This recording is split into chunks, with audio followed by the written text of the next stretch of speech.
Don't have much time, so I'm just going to go ahead and roll right into this. Hey, loggers, welcome to another bite sized episode of the Backlog Breakdown. This week it is going to have to be bite sized. I'm on a bit of a time crunch here, but it's okay because I just have a small thought for you guys. I was actually sitting in church on Sunday morning, and my pastor is preaching on Acts 17. It's a pretty popular passage. If you are familiar with Acts, it's where Paul addresses Athens at the Areopagus, and he said something that made my mind. I was making these connections with certain video game. Well, I guess it's in the title. You saw it, Persona 5, and really kind of the Persona series in general, but we'll get to that in just a second. And so I just wanted to share that. Thought it'd be kind of a cool little nugget. Why not go ahead and talk about, how the things that we're studying as a church and how it relates to maybe a concept or two we've seen in pop culture, in video games, and something like that. So, as he is addressing the people of Athens, in Acts 17, Paul says this in verses 24 through 25. He says, "The God who made the world and everything in it, being Lord of heaven and earth, does not live in temples made by man, nor is he served by human hands as though he needed anything, since he himself gives to all mankind life and breath and everything." And so Paul is addressing the Athenians who have all these idols, and they have this idol to, or this area of worship to an unknown God. And so Paul is telling them about this unknown God. He's saying, this is the God of heaven and earth. This is Yahweh. But he's comparing and contrasting to what they are currently serving, their idols, and he's showing how, look, these idols that you're serving, or they live in these temples. They're made by man, but the true God is not served by human hands. And so that's kind of like not anachronistic. I can't think of the right word, but it seems like an old world concept, right? We're not really that religious nowadays here in American culture, right? We're not bowing down before like physical idols that people are creating. But the more that I kind of thought about this, it's this idea that humanity is imbuing the power. Like, they are the ones actually creating these idols. It's not that these idols have power in and of themselves. It's that humans have made them. There's a story in Isaiah, and I'll just go ahead and read it. It's chapter 44, verses 12 through 20, where God talks about how humans create idols out of a block of wood. He says, "The ironsmith takes a cutting tool and works it over the coals. He fashions it with hammers and works it with his strong arm. He becomes hungry and his strength fails. He drinks no water and is faint. The carpenter stretches a line. He marks it out with a pencil. He shapes it with planes and marks it with a compass. He shapes it in the figure of a man, with the beauty of a man to dwell in a house. He cuts down cedars, or he chooses a cypress tree or an oak and lets it grow among the trees of the forest. He plants a cedar, and the rain nourishes it, and it becomes fuel for a man. He takes a part of it and warms himself. He kindles a fire and bakes bread. Also, he makes a god and worships it. Also, among all these other things, he makes a god and worships it. He makes it an idol and falls down before it. Half of it burns in the fire. Over the half he eats meat. He roasts it and is satisfied, and he warms himself and says, 'Aha, I'm warm. I've seen the fire.' And the rest of it he makes into a god, an idol, and falls down to it and worships it. He prays to it and says, 'Deliver me, for you are my God.' They know not, nor do they discern, for he's shut their eyes, so they cannot see, and their hearts, so they cannot understand. No one considers, nor is there knowledge or discernment to say, 'Half of it's burned in the fire. I also baked bread on its coals. I roasted meat and have eaten. Shall I make the rest of it an abomination? Shall I fall down before a block of wood?' He feeds on ashes. A deluded heart has led him astray, and he cannot deliver himself or say, 'Is there not a lie in my right hand?'" So God is openly mocking this idea that there is any power in these idols that are carved by humanity, right? Half the tree you are burning so that you can cook your meal, and then the other half you're saying that there's a God living inside that. Um, so this idea, like, Paul is saying the same thing. He's being a bit more gentle than the prophet Isaiah is to the people of God, because he's trying to appeal to the people in Athens, right? And he's saying, I see you're religious. I see that you're worshiping these gods. Well, let me tell you about the true God who's not made by human hands. So again, I come back to this and I say, nowadays it doesn't seem like, okay, we're not like building totem poles and falling down before them.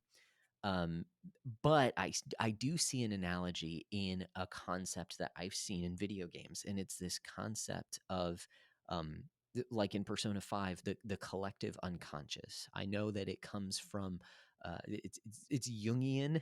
Carl Jung kind of had this idea of the collective unconscious, the idea that ideas themselves um, are gain power because of people believing in them. We see this also in something really simple, like almost every like Santa story that hinges upon the belief in Santa to grant him his powers. Like if you've ever seen the movie Elf, and if you haven't, I'm sorry, because it's a good movie. But towards the end of that movie too, Santa like needs people to believe in him in order for his sleigh to get power.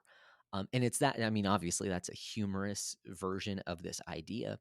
But in Persona 5, you see that the collective unconscious is actually it is actually giving power to these different beings, and these different ideas are gaining power because humanity believes in them. And so you're actively trying to get people to believe certain things and start rumors so that other deities, idols would gain power. And that's a key theme throughout the story and throughout the different personas that you're fighting, that you're gathering to yourself, and side quests that you're going on.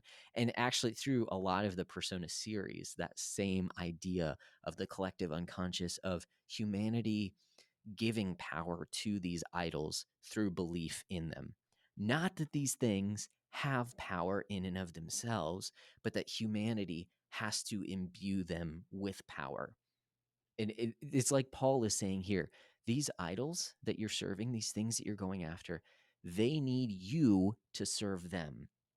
Likewise, nowadays we have these ideas that the idols that we go after, they're not physical, but maybe a lot of different things that we pursue with our lives, they need us to serve them. It's not like the one true God who's powerful over all, who doesn't necessarily need humanity. He's created humanity, but these idols need us to serve them.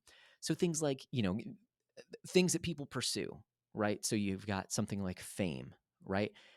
Fame is this idea that people would love and adore you and worship you. Well, really, when you're famous, you are beholden to those who are giving you your attention, right? You're at the mercy of the mob. You don't have your own inherent power.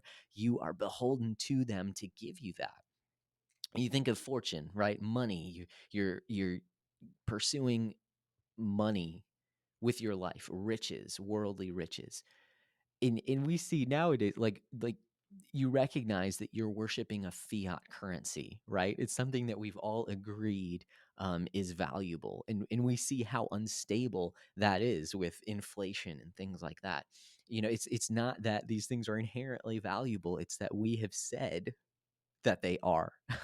It's that humanity has imbued it with power. And even, like this podcast talks about video games and entertainment, similar to fame, entertainment needs an audience, right? Entertainment needs you more than you need it. And so even worshiping, going after with our lives, entertainment, it turns into self-worship when we take it out of its proper context. We talk a lot on the podcast about how we believe the best rest is well earned, that our recreation is important because it's part of our rhythms of work and rest. But when we take that out of context and that like entertainment becomes the thing that we're going after with our lives, we're worshiping ourselves rather than living according to the way that God calls us to. So these cultural idols, sometimes they seem so powerful, right? Like these behemoths that control the culture. But really, we were made for more, right? We were made, and we've been called to serve a God who doesn't need us the same way that these idols they need us, and they chew us up and spit us out, right? It's not that they care for us, it's that they need us as fuel for the fire, right? And our God, like Paul is talking about, he's greater. And yet Paul says that he's not far from any of us, right? He's not this God who requires our worship and obedience just to grind us into dust, right? So that he can become more powerful. No, he yes, he certainly commands everyone to worship him, to obey him, but he does so out of love for us, because that's what we were created to do, right? He is all powerful, and yet he invites us into his presence through the victory that Jesus has achieved over sin and death. So if you're far from him right now, or you're thinking about your life and maybe you found that you place something else in front of him, whether it's video games like we talk on the podcast, entertainment, or any other kind of life pursuit, I'd encourage you to listen to what Paul says when he finishes his talk to the Athenians. He says that the times of ignorance God has overlooked, but now he commands all people everywhere to repent, because he's fixed a day on which he will judge the world in righteousness by a man whom he appointed. And of this he's given assurance to all by raising him from the dead. So he invites you back into worship, into a proper way of worshiping him, of pursuing him with your life, even now. And then lastly, I just wanted to go back to that Isaiah story where it talks about, idols being made of wood.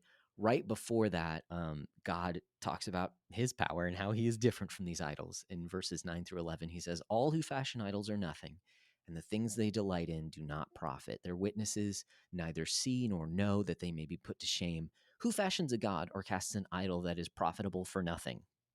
Right? Self-worship. Behold, all his companions shall be put to shame, and the craftsmen are only human. Let them all assemble, let them stand forth. They shall be terrified, they shall be put to shame together. Don't serve empty idols. Stop chasing after these things that don't satisfy, that you weren't created to do. Don't serve empty idols. They're worthless. They don't have the power you think they do. Serve the God. Serve the God who cares for you. I'm going to take that one more time. That sounded a little weird. Serve the God who cares for you. Sorry, my wife just texted me, so that's going to get cut out. Anyways, till next time, loggers, you keep beating down your backlogs, and we'll keep breaking down the benefits.